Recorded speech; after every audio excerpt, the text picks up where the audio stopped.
जय श्री कृष्ण। राधे राधे। आज के इस वार्ता में वार्ता का विषय है कार्तिक माह के संपूर्ण पुण्य को अर्जित करना।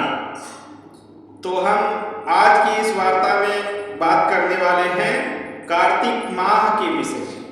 यदि सभी सनातन हिंदू जो संपूर्ण कार्तिक माह में स्नान आदि क्रियाएं नहीं कर पाए हैं और वह संपूर्ण कार्तिक माह के पुण्य को अर्जित करना चाहते हैं तो यह वीडियो उन्हीं के लिए और संपूर्ण हिंदू भाइयों के लिए है जो सनातन हिंदू धर्म में विश्वास रखते हैं उनके लिए। उपाय बहुत सरल है। उपाय यह है कि कार्तिक माह के संपूर्ण पुण्य को अर्जित करना। कैसे? इस उपाय द्वारा जो हम आपको बताने चल रहे हैं।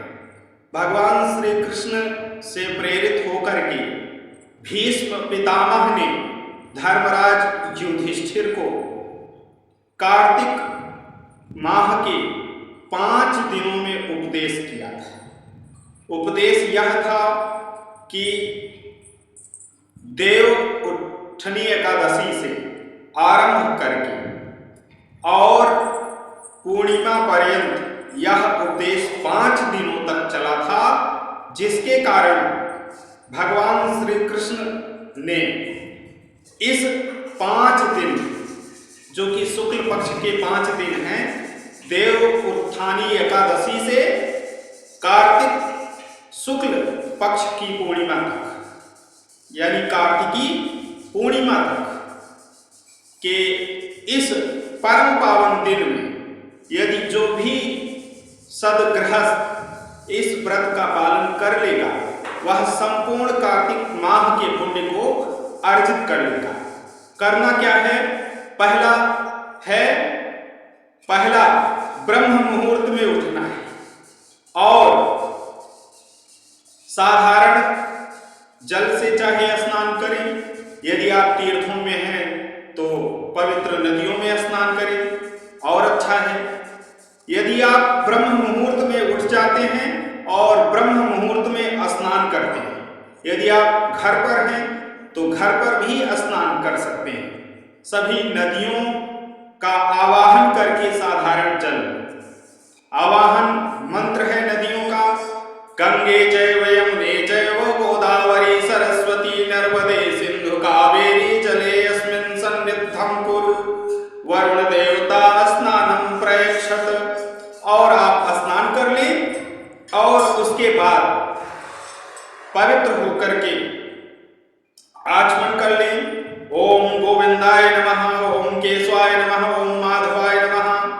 फिर इसके बाद ओम ऋषिकेशाय नमः हाथ धुल लें और फिर पवित्र हो जाएं इस मंत्र से।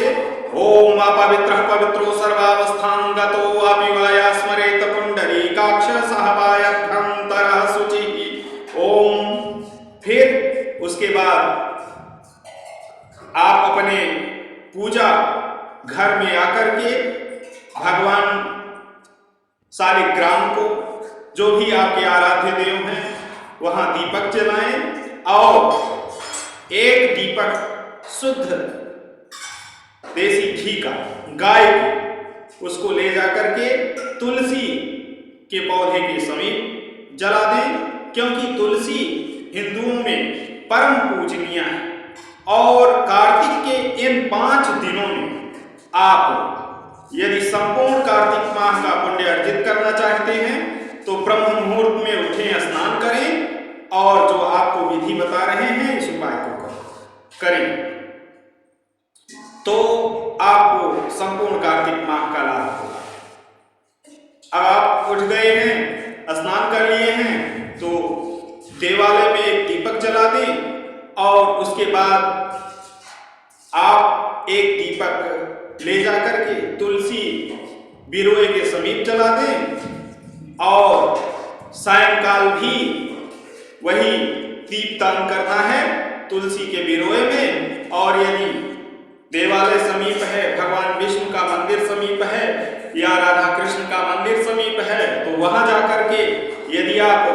तीर्थों में हैं तो वहां पवित्र नदियों के समीप दीपदान करें। यदि आप गंगा तट पर हैं तो माता गंगा के तट पर दीपदान करें। यमुना तट पर हैं तो यमुना जी के समीप दीपदान करें। यदि आप पवित्र तीर्थों या नदियों के किनारे रहते हैं तो वहां दीपदान करें। जहां भी आप रहते हैं देवालय में एक दीपदान करें। और क्या करना है? और करना है झूठ नहीं बोलना है और एक व्रती होना है। एक व्रती का तात्पर्य है ब्रह्मचर्य का पालन करना है इन 5 दिन में। 5 दिन कौन कौन से हैं? कार्तिक शुक्ल पक्ष की एकादशी यानी देवउठनी एकादशी, देवोत्थानी एकादशी से लेकर के कार्तिक शुक्ल पक्ष की पूर्णिमा तक यानी कार्तिकी पूर्णिमा देव दीपावली तक। और इस बार देव दीपावली पड़ रही है, वह पड़ रही है 8 नवंबर को। और देव उठनी एकादशी जो है वह है शनिवार 5 नवंबर। तो शनिवार 5 नवंबर को एकादशी है, देव उठनी एकादशी। शनिवार 5 नवंबर से आरंभ करके मंगलवार जो है 8 नवंबर तक यानी 5 नवंबर से 8 नवंबर तक 5 दिन आपको इस विधि का पालन करना है। और एक समय भोजन करें। यदि नहीं हो सकता है तो दोनों समय भोजन करें, लेकिन इसमें इन 5 दिनों में आप शाकाहार का पालन करें। और शाकाहार में यदि हो सके तो नमक का त्याग करें और उसके साथ साथ लहसुन प्याज का त्याग करें। इससे आपको परम लाभ होगा। और पुनः एक बार सुनिए, देव उठनी एकादशी से आरंभ करना है और देव उठनी एकादशी पड़ रही है शनिवार 5 नवंबर को और कार्तिक शुक्ल पक्ष की पूर्णिमा पड़ रही है मंगलवार 8 नवंबर। तो देव उठनी एकादशी शनिवार 5 नवंबर 2022 से मंगलवार 8 नवंबर 2022 कार्तिकी पूर्णिमा देव दीपावली। और शुभ मुहूर्त भी बन रहा है, चंद्र ग्रहण भी पड़ रहा है। ऐसे में आप यदि इसका पालन करते हैं, पालन क्या करना है? एक समय भोजन करना है और यदि नहीं हो सकता है तो दोनों समय भोजन करें। शाकाहार का पालन करें, ब्रह्मचर्य का पालन करें, झूठ ना बोलें और पृथ्वी पर शयन करें। यदि पृथ्वी पर शयन नहीं कर पाते हैं तो आप अपने उचित बिस्तर पर शयन करें और ब्रह्मचर्य का पालन करें, झूठ ना बोलें और यदि हो सके तो पूर्ण सत्यता का पालन करें। इससे आपको कार्तिक माह के संपूर्ण पुण्य प्राप्त होंगे इन 5 दिनों में। 5 दिन कौन कौन से? देव दीपावली से आरंभ करना है, कार्तिकी पूर्णिमा देव दीपावली पर समाप्त करना है। देव उठनी एकादशी से आरंभ, देव दीपावली पर समाप्त। और यदि हो सके तो आप नित्य इस नियम का पालन करें तो आपको परम आनंद प्राप्त होगा और आपकी जो आने वाली पीढ़ियां हैं वो भी खुशहाल रहेंगी, आनंदित रहेंगी। माता लक्ष्मी और नारायण की कृपा आप पर बनी रहेगी और आप सर्वदा प्रसन्न चित्त और आरोग्य लाभ प्राप्त करेंगे। यह परम ही सरल उपाय है।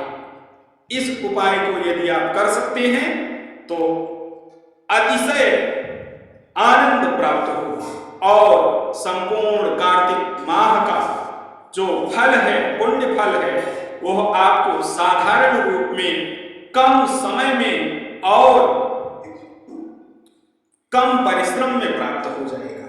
यदि आप सद्गृहस्थ हैं और नित्य नियमों का पालन करते हैं तो भगवान की कृपा आप पर जरूर होगी। अब बात करते हैं जो है अन्य जो आवश्यक है वह। दीपावली तो बीत गई, लेकिन एकादशी पर यह उपाय जरूर करें जो हम आपको बता रहे हैं। तो हरिशयनी समाप्त हो रही है। भगवान नारायण जो है वह देव उत्थानी एकादशी को जागृत हो रहे हैं। तो आप देव दीपावली तक इस नियम का पालन करें। देव उत्थानी एकादशी से प्रारंभ करके और इसी दिन यानी 5 नवंबर को शनिवार 2022 को तुलसी और शालिग्राम का विवाह करना, यह भी हम आपको बड़ी सरल भाषा में बता रहे हैं। तुलसी और शालिग्राम विवाह, यदि आप पूर्ण जानकारी चाहते हैं तो बने रहिए हमारे साथ इस वीडियो में। हम आपको बहुत सरल भाषा में तुलसी और शालिग्राम विवाह की पद्धति बता रहे हैं। प्रातःकाल ब्रह्म मुहूर्त में उठें, स्नान करें, नित्य क्रियाओं से निवृत्त होकर के भगवान को जो है माखन मिश्री का भोग लगाएं।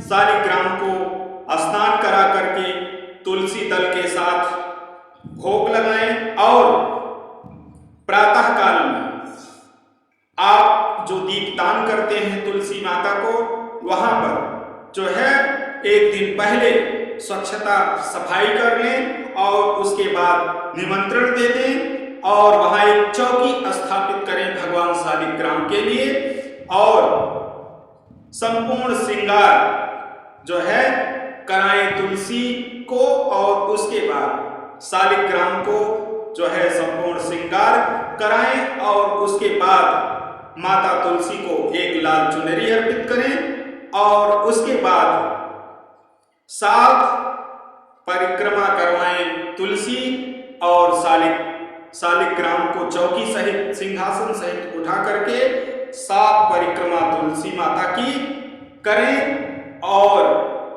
ग्रंथि बंधन कराएं।